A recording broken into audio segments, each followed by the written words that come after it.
वार्षिक परीक्षा 2022-23 कक्षा 9वीं के हिंदी विषय का पेपर है। इसके आंसर आपको बताएंगे। तो देखिए पहला प्रश्न, निम्नलिखित प्रश्नों में से सही विकल्प का चयन कर लिखिए। सही विकल्प चुनना है, जिसका पहला प्रश्न दिया गया है कबीर दास की रचना है, तो कबीर दास की रचना है बीजक, स नंबर इसका सही हो जाएगा।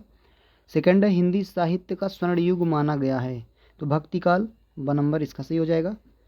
तीसरा है काव्य की शोभा बढ़ाने वाले तत्व क्या कहलाते हैं, तो काव्य की शोभा बढ़ाने वाले तत्व क्या कहलाते हैं, अलंकार कहा जाता है उन्हें। तो कितने नंबर पे दिया है देखेंगे, 2 नंबर पे दिया गया है, ये इसका सही आंसर है।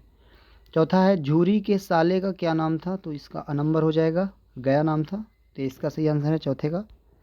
पांचवा देखते हैं संधि के प्रकार हैं, संधि के प्रकार कितने होते हैं, तो देखिए व्यंजन संधि, विसर्ग संधि और स्वर संधि, तो 3 प्रकार की होती है संधि, तो ब नंबर इसका सही हो जाएगा। इस जल प्रलय में पाठ की विधा है, तो ये रिपोर्टाज है, ब नंबर इसका सही हो जाएगा। तो ये सही विकल्प के आंसर हो गए। प्रश्न नंबर 2 में चलते हैं। प्रश्न नंबर 2 में निम्नलिखित रिक्त स्थान में सही शब्द का चयन कर लिखिए। खाली स्थान भरना है, ऑप्शन दिए गए हैं। मखमली टमाटर हुए, तो इसका लाल हो जाएगा, यहाँ पे लाल लिख देना है, इसका सही आंसर लाल है। सेकंड है रस के 10 प्रकार हैं, तो 10 लिख देना है, यहाँ पे लाल हो जाएगा, दूसरे का 10 हो जाएगा। तीसरा है महाकाव्य में जीवन का संपूर्ण चित्रण होता है, तो यहाँ पे देखेंगे संपूर्ण लिखा हुआ है, तो इसका सही आंसर संपूर्ण है, तो इसका संपूर्ण लिख देना है। चौथा है फोटो में प्रेमचंद के साथ उनकी पत्नी भी है, तो इसका सही आंसर हो जाएगा पत्नी, इसमें पत्नी लिखना था। इसके आगे है पांचवा सदाचार का विलोम, तो सदाचार का विलोम होता है दुराचार, तो यहाँ पे दुराचार हो जाएगा। छठवा है मेरे नाना पक्के माने जाते हैं, साहब माने जाते हैं, तो यहाँ पे साहब इसका सही आंसर हो जाएगा। तो ये आपके खाली स्थान थे, तो इसमें सभी के आंसर बताए गए। इसके आगे प्रश्न नंबर 3 सही जोड़ी मिलाना है, इसको देखते हैं। 2 स्तंभ दिए गए हैं आ और बा, तो इसमें से देखते हैं क्या हो जाएगा। पहला है माखनलाल चतुर्वेदी, तो माखनलाल चतुर्वेदी एक भारतीय आत्मा है, तो इसका सही आंसर है। रस के अंग, तो रस के अंग कितने होते हैं, 4 होते हैं, 4 नंबर पे दिया है। लहसा की ओर राहुल सांकृत्यायन का नंबर इसका सही हो जाएगा। महादेवी वर्मा की रचना देखेंगे, नीचे दी गई है, इसको फिर से देख लेते हैं, पूरा नहीं आ रहा था तो यहाँ से ले लेते हैं। महादेवी वर्मा का नीरजा हो जाएगा ज नंबर। रात का तत्सम रात्रि ग नंबर हो जाएगा। और रीढ़ की हड्डी, तो इसका ये दिया गया है फणीश्वर नाथ रेणु, तो ये आपके सही जोड़ी के आंसर हुए। प्रश्न नंबर 4 में देखते हैं।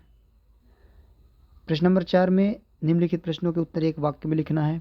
तो मानसरोवर से कवि का क्या आशय है, तो मानसरोवर से कवि का आशय है, एक वाक्य में लिखना है, तो लिख देंगे मानसरोवर से कवि का आशय है हृदय रूपी तालाब से, पहले का हो जाएगा हृदय रूपी तालाब से है पहले का आंसर। सेकंड है कविता के शाब्दिक अनुशासन का नाम क्या है, तो कविता के शाब्दिक अनुशासन का नाम छंद है, दूसरे का छंद हो जाएगा।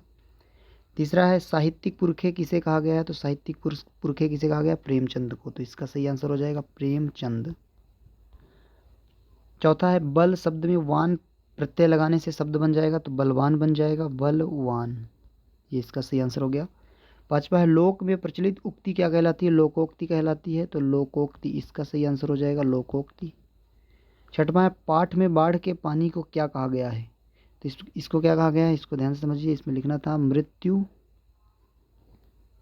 रूपी, या मृत्यु का लिख दीजिए, मृत्यु का तरल दूत। ये आपके एक शब्द एक वाक्य में जो उत्तर थे उसके आंसर हो गए। प्रश्न नंबर 5 देख लीजिए, सत्य सत्य दिया गया है, जिसका पहला प्रश्न है जायसी सूफी काव्य परंपरा के कवि हैं, तो सत्य हो जाएगा, पहला सत्य है। दूसरा उपमा अलंकार में उपका अर्थ समीप है, तो ये भी सत्य है, दूसरा भी सत्य लिख देना है।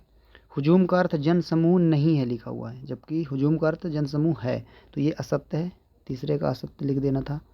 चौथा है शब्द के आगे जुड़ने वाले शब्दांश उपसर्ग कहलाते हैं, तो बिल्कुल सत्य है। नानी के मन में देश के प्रति आज़ादी के प्रति जुनून था, तो ये भी सत्य है। और छठवा है रामस्वरूप दकियानुसी ख्यालातों के थे, तो ये असत्य हो जाएगा, तो आपके सत्य सत्य भी हो गए। तो ये आपके जो वस्तुनिष्ठ प्रश्न थे 30 अंक के, उसके कराए गए आंसर आपके कितने सही हैं आप कमेंट करके बताइए। इसके बाकी के जो क्वेश्चन आंसर उम्मीद करते हैं आपका पेपर अच्छा गया होगा। आपके कितने ऑब्जेक्टिव सही हैं आप कमेंट करके बताइए।